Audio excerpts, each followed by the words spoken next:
Olá, gente querida, bem-vindo, bem-vinda a mais um estudo diário do livro de Provérbios, versículo por versículo. É muito bom estarmos aqui mais uma vez para continuarmos aprendendo mais da palavra do nosso Deus. E claro, se você é novo ou nova por aqui, não deixe de se inscrever aqui no nosso canal e também de ativar o sininho para você que está aí do outro lado com a gente sempre receber as notificações dos novos vídeos. Vamos ao versículo de hoje, aliás, são 2 versículos, Provérbios, capítulo 30, versos 15 e 16, versículos bastante interessantes, onde a palavra de Deus nos diz: A sanguessuga tem 2 filhas, e as 2 se chamam Midá, Midá.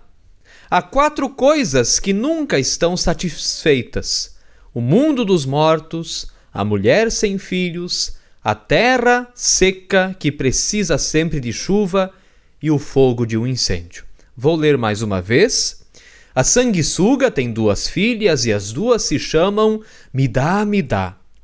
Há 4 coisas que nunca estão satisfeitas: o mundo dos mortos, a mulher sem filhos, a terra seca que sempre precisa de chuva e o fogo de um incêndio. São versículos bastante interessantes e também profundos, mas dentro desses 2 versículos nós temos um tema principal. Qual que é o tema? É a insaciabilidade do ser humano. O ser humano que nunca se contenta com aquilo que tem. O ser humano que sempre quer mais. Nunca tem o suficiente, sempre precisa de mais. E nesse sentido, gente querida, é interessante porque o ser humano de fato não tem contentamento, ou seja, ele não está contente com aquilo que tem. E daí acha que ficará mais contente, ficará mais feliz, terá mais prazer quando tem aquilo que não tem agora no momento. Mas daí conquista aquilo que queria, e por conquistar aquilo que queria vem a tristeza. Por quê? Porque agora eu quero outra coisa que eu não tenho. E assim nós ficamos muitas vezes descontentes. E esses 2 versículos são bem interessantes porque eles nos trazem 5 símbolos. Eles nos trazem 5 símbolos bem interessantes. Começa com a sanguessuga. O que é a sanguessuga? A sanguessuga aqui representa exatamente essa insaciabilidade. Ela fica ali chupando sangue e nunca é o suficiente, né? E até é interessante, de maneira poética, o nome das 2 filhas da sanguessuga são Midá, Midá, ou seja, me dá mais, eu quero mais, não tá de chega, eu preciso de mais, eu quero mais. E fica assim se saciando de mais e mais. O segundo símbolo que aparece nesses versículos é o símbolo da sepultura, ou também podemos dizer o símbolo do cemitério. Por quê? Porque o cemitério sempre aceita novos mortos, sempre tem lugar para novas pessoas falecidas. Nesse sentido, aqui, Agur, nós estamos aqui na sabedoria de Agur, é o nome de uma pessoa. Se você perdeu os versículos anteriores, ele diz: o cemitério também nunca está satisfeito, sempre chama mais pessoas. E ele quer dizer aqui, inclusive, chama todos. Está tão insatisfeito que, de fato, todos precisarão passar pela morte. Poderíamos talvez até contextualizar esse versículo dizendo, né, a morte nunca se sacia, ela sempre precisa de mais pessoas, porque hoje, claro, com cremação e outras coisas, não é apenas o cemitério, não existe apenas o cemitério, existem outras formas, né? Mas o símbolo continua sendo a insaciabilidade. A morte, ou o cemitério, ou a sepultura, nunca estão satisfeitos, sempre chamam mais pessoas.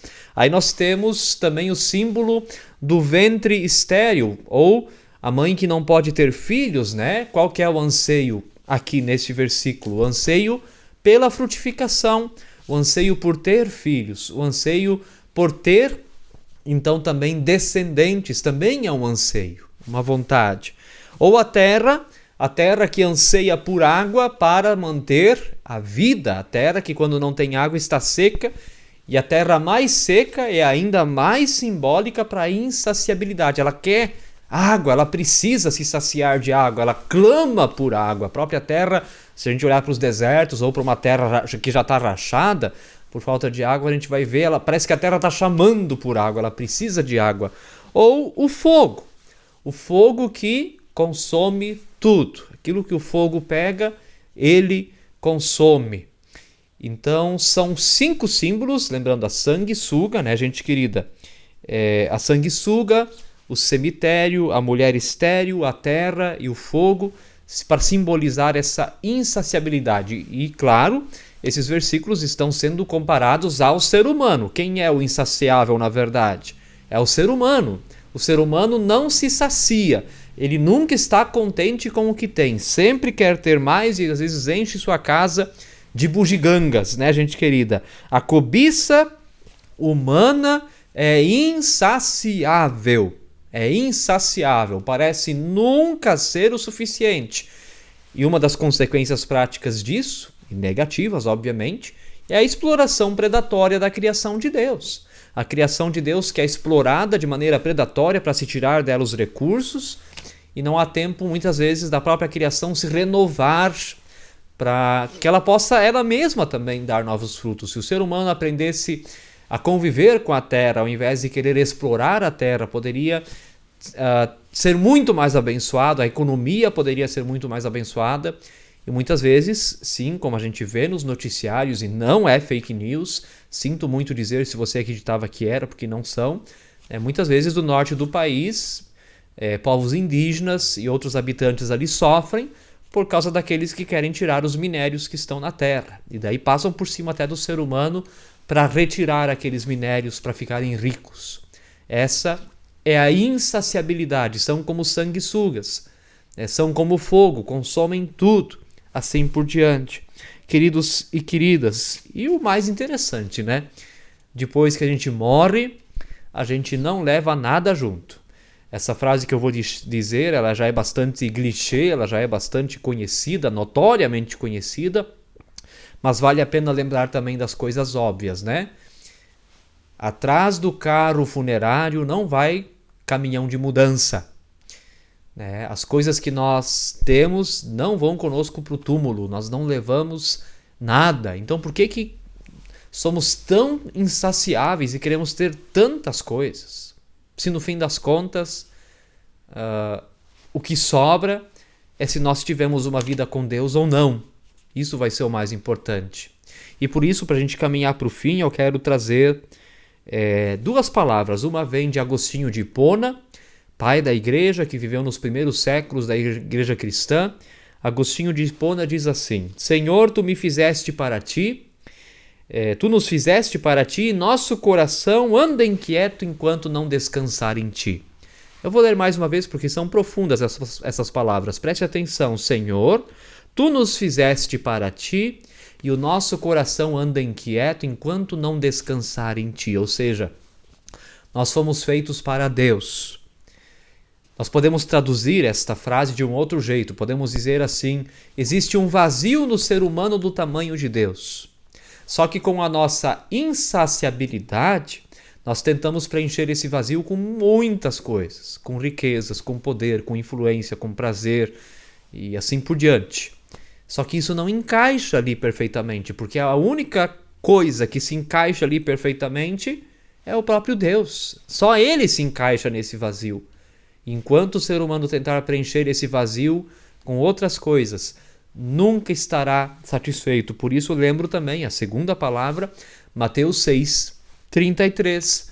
Buscai, Jesus disse, pois em primeiro lugar o reino de Deus e a sua justiça, e todas as outras coisas vos serão acrescentadas. Primeiro buscar a Deus, e o resto confiar em Deus que proverá. Podemos dizer também ainda uma terceira palavra, tão conhecida por nós, do Salmo 23:1, o Senhor é o meu pastor, nada me faltará. Ou seja, uma vida diante de Deus, né? É uma vida simples, uma vida humilde. Não se está falando aqui de uma vida pobre, mas de uma vida que se contenta, que sabe que a sua alegria, que a sua felicidade, que o seu prazer está em Deus e que aquilo que vem é bênção. Tudo aquilo que vem a mais é bênção, mas o que importa é viver na presença de Deus.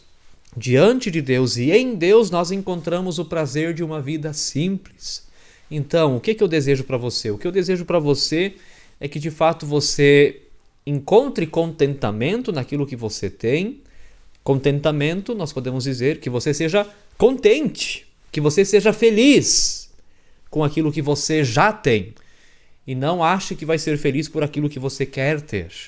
Mas que, acima de tudo, Deus seja a sua fonte de alegria, que Ele te sacie plenamente, que Ele te preencha completamente, que Ele esteja contigo e que, com a presença de Deus e o preenchimento de Deus em tua vida, não te falte mais nada.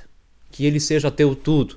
Como também diz Lamentações capítulo 3, o Senhor é a minha porção.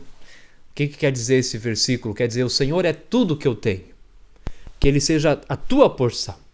Que Ele seja tudo o que você tem.